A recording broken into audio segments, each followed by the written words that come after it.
Legacy Telugu stories, పిల్లల నీతి కథలు, పరమానందయ్య శిష్యులు. పరమానందయ్య గారికి 12 మంది శిష్యులు. వాళ్ళు ఒకరోజు కట్టెల కోసం అడవికి వెళ్ళారు. తిరుగు ప్రయాణంలో వాళ్ళు ఒక వాగు దాటవలసి వచ్చింది. వామ్మో, వాగులో మునిగిపోతామేమో అంటూ భయపడ్డారు. మనం ఒకరి చేయి ఒకరు పట్టుకుని వాగు దాటుదాం అన్నాడు ఒకడు. సరే అన్నాడు మరొకడు.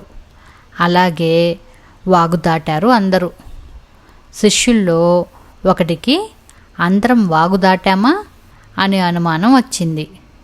ఒరేయ్, మీరంతా వరుసలో నిలబడండి, నేను లెక్క పెడతాను అన్నాడు.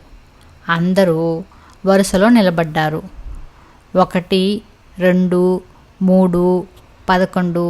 ఒరే, 11 మందిమే ఉన్నాం, ఒకడు వాగులో మునిగిపోయాడు అన్నాడు. శిష్యులందరూ ఒకరి తర్వాత ఒకరు లెక్క పెట్టారు. ఎన్నిసార్లు లెక్క పెట్టినా 11 వస్తుంది. మనలో ఒకరిని వాగు మింగేసిందిరా అంటూ అందరూ బోరున ఏడుస్తూ గురువుగారి దగ్గరకు వెళ్ళారు. జరిగిన విషయమంతా గురువుగారికి చెప్పి బోరున ఏడ్చారు. గురువుగారు అందరినీ చూశాడు. శిష్యులను మళ్ళీ లెక్క పెట్టమన్నాడు.